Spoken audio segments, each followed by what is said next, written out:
Good morning. Today we're going to do some serious cooking, a beef bolognese. We're going to adapt a recipe by Mario Batali. Let's get to it.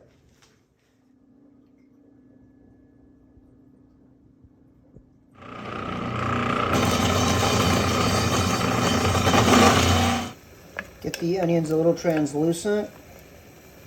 And our carrot celery. We're going to just wait a few minutes on the garlic. We don't want to overcook the garlic at too high a heat.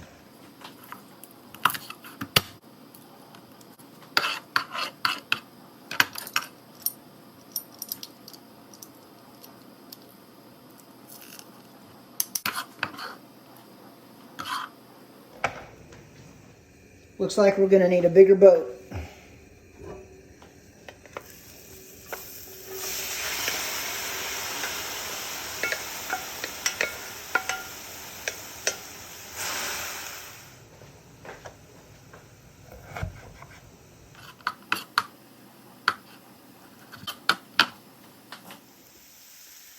I'm going to be a little unconventional. I'm going to take out some of the veggies just to get some space for some high heat for the meat to sear. Not super critical to take it all out. The pancetta, it's diced. That's going to put a nice fatty oil layer in the pan, and then we'll do the ground beef, which is also 20% fat. So there's quite a bit of fat in this, which makes the bolognese super rich. Okay, we're going to let that simmer for maybe 5 or 10 minutes, get that fat reduced down a little bit, and then we'll add our beef.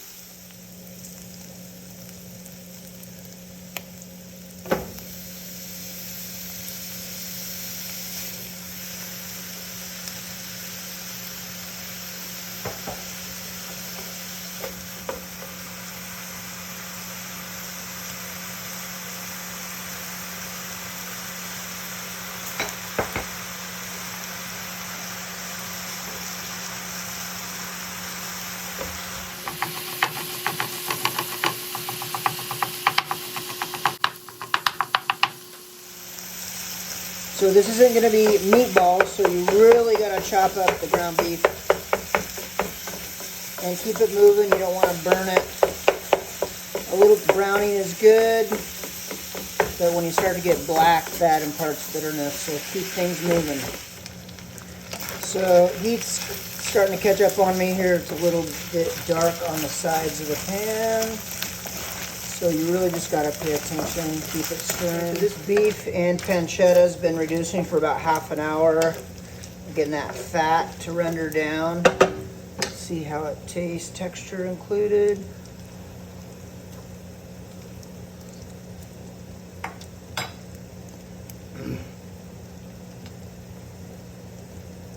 Beefy, a little fatty.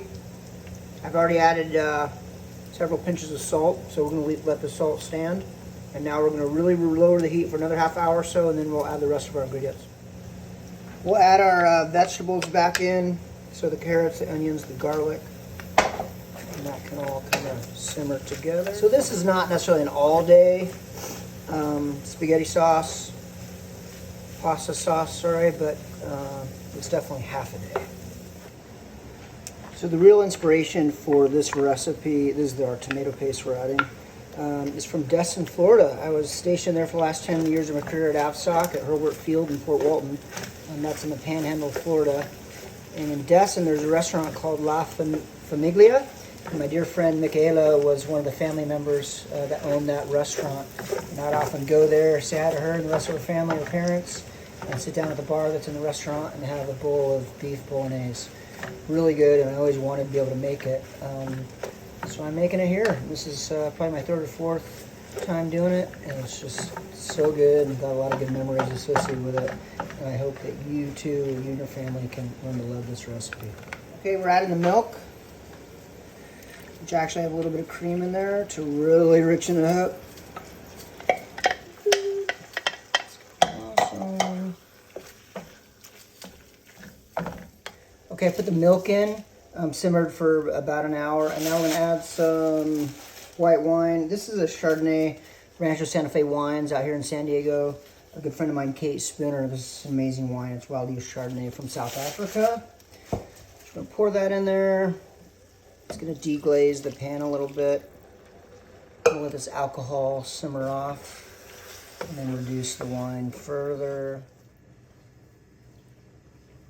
So our bolognese has been cooking for almost 4 hours from start to finish. It's great. I've added just a little bit of water, maybe half a cup of hot water for my pasta water. The pasta is done. We're going to take that out. And this is where you combine the bolognese. Whoa, a little bit too fast. And the pasta and a little bit of pasta water to lighten it up a little bit if you'd like. Okay, this is about 10 ounces of pasta. Should be enough for a family of 4. You know, once you add the sauce to it. Amazing. Let me get a quick taste of that.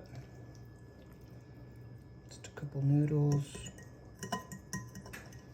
A little bit of the sauce.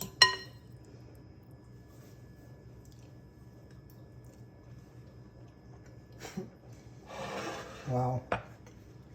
That is so rich. Not too salty. Very savory. Very smooth from the fat content. But definitely some al dente with the noodles and with the beef, which is important. God, that's amazing. That's really good. I hope you enjoy this recipe.